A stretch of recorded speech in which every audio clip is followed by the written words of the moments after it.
আলাইকুম viewers, welcome to Tanzina's recipe. আশা করি আপনারা সবাই ভালো আছেন। আজ আমি আবারও হাজির হয়েছি খুব সহজ একটা ব্রেকফাস্টের রেসিপি নিয়ে, আর তা হচ্ছে ময়দার ডিম দিয়ে অসম্ভব মজার একটা নাস্তা। তো এই নাস্তার রেসিপিটা যদি আপনাদের ভালো লাগে তাহলে প্লিজ আমার পুরো ভিডিওটি দেখবেন, সেই সাথে একটি করে লাইক দিয়ে যাবেন। আর যারা আমার এই ছোটো চ্যানেলটিকে সাবস্ক্রাইব করেছেন তাদেরকে অসংখ্য ধন্যবাদ। যারা এখনও করেন নাই প্লিজ আমার এই ছোটো চ্যানেলটিকে সাবস্ক্রাইব করে নেবেন, পাশে থাকা বেল বাটনটিকে ক্লিক করে নেবেন। যখনই নতুন কোনো ভিডিও আসবে সাথে সাথে নোটিফিকেশনটা আপনাদের কাছে পৌঁছে যাবে।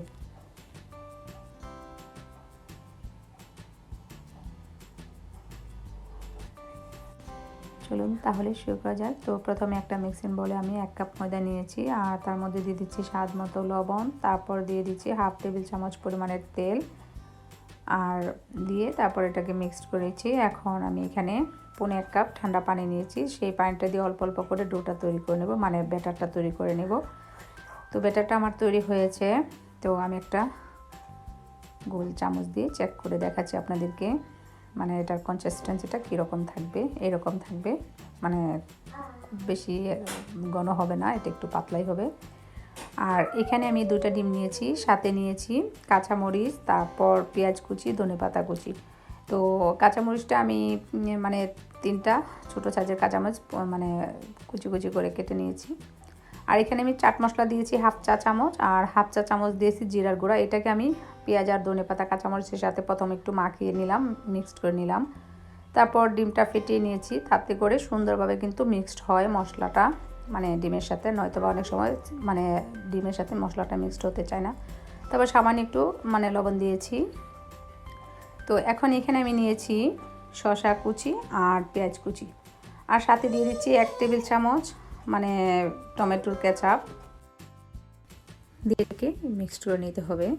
তো আমার এখানে মিক্সড করা হয়েছে। এখন চুলে একটা প্যান বসিয়েছি, তার মধ্যে খুব সামান্য একটু তেল দিয়ে সব সাইডে এইভাবে করে লাগিয়ে নিতে হবে।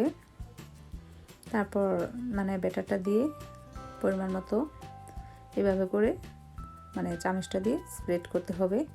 যখন রুটিটা একটু ড্রাই হবে, মানে কালারটা চেঞ্জ হয়ে যাবে, তখন মানে ডিমের মিশ্রণটা দিয়ে দিতে হবে, দিয়ে সব সাইডে স্প্রেড করে দিতে হবে। আর এই পর্যায়ে চুলার হিটটা মিডিয়াম হিটে আছে। আবারও মানে সামান্য একটু তেল দিয়ে দিচ্ছি, দিয়ে রুটিটাকে আমি উল্টিয়ে দিচ্ছি। তো উল্টিয়ে তারপর উপরে যেই শসার মিশ্রণটা তৈরি করেছি সেটা দিয়ে দিচ্ছি, দিয়ে তারপর এটাকে ফোল্ড করে নিতে হবে।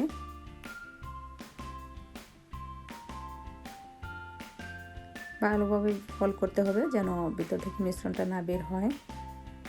তারপর উল্টে পাল্টে একটু ছেঁকে নামিয়ে নিতে হবে। তো এইভাবে করে আমি সবগুলো তৈরি করে নেব, তারপর পরিবেশন করব।